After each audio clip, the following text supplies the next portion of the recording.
In just a few decades, China went from being a mostly rural, developing country to the world's largest industrial powerhouse. It's hard to believe, but China now produces more than 28% of the world's manufacturing output. From smartphones and cars to clothing and electronics, China has become the global hub for manufacturing. How did this happen so fast? How did China, a country once known for cheap, low-quality goods, rise to dominate so many industries with high-quality production? Let's break it down. One of the biggest reasons China's industry grew so quickly is government planning. China's government has played a huge role in directing resources into key industry, investing heavily in infrastructure and offering massive subsidies to businesses to help them grow. The Made in China 2025 strategy, for example, is designed to turn China into a leader in high-tech industries like robotics, aerospace, and electric vehicles. This kind of long-term planning has given Chinese companies an edge. They can innovate and scale quickly because they're backed by billions of dollars in state funding. With the government pushing for rapid industrial growth, companies didn't have to worry as much about short-term profits. They could focus on expansion and quality improvement. Another major factor? China had a massive pool of low-cost labor. For years, millions of people moved from rural areas to cities, seeking work in factories. This kept labor costs low, making Chinese-made products cheaper and more competitive on the global market. But China didn't stop at just being the world's factory for cheap goods. Over time, Chinese companies invested heavily in automation and technology, improving efficiency. Today, China is known not just for mass production, but for high-tech, high-quality products. From smartphones to electric vehicles, Chinese-made goods are no longer seen as low-end. They're often leading the pack. Global trade has also played a huge role in China's rapid rise. Major economies like the US and Europe began outsourcing production to China because it was cheaper. As companies moved their manufacturing operations overseas, China became the go-to place for producing goods on a massive scale.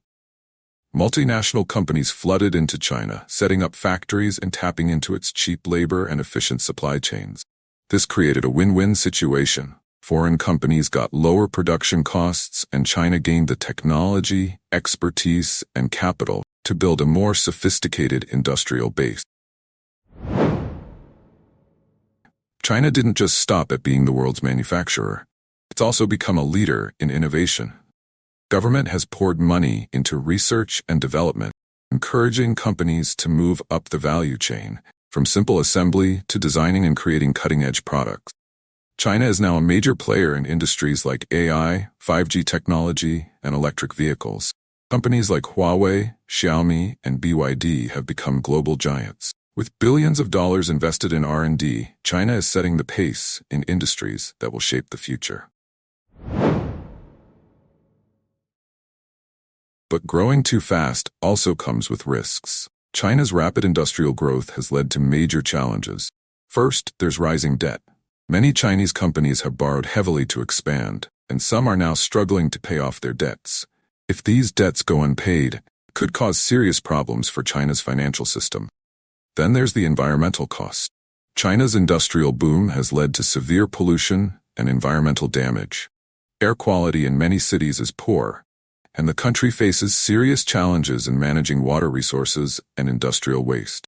And finally, there's the issue of overproduction.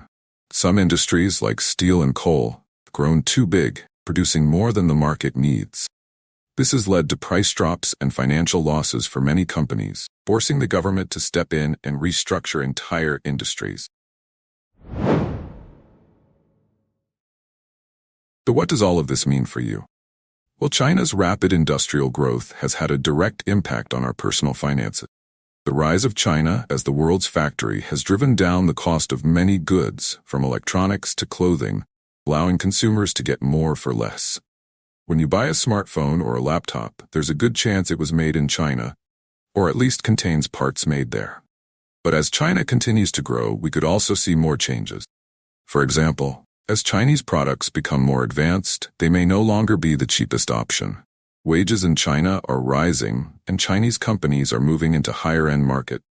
This could lead to higher prices for some products down the line. At the same time, other countries are trying to compete with China. Countries like Vietnam, India, and Mexico are now becoming popular alternatives for manufacturing, offering lower labor costs and less reliance on Chinese supply chains. As the global economy shifts, we'll likely see more competition in the manufacturing sector, which could affect prices and product availability for consumers worldwide. Keep an eye on where your products are coming from. It could change faster than you think. China's rise to industrial dominance has been nothing short of remarkable, but the rapid growth of its industry has also created new challenges. The country now faces the tough task of balancing continued growth, financial stability, environmental protection, and global competition. For consumers around the world, the Chinese Industrial Revolution has changed the way we shop, what we buy, and how much we pay. But as the world shifts and industries evolve, the future of global manufacturing remains uncertain. What do you think? Will China maintain its position as the world's factory, or will other countries catch up? Let us know your thoughts in the comments below.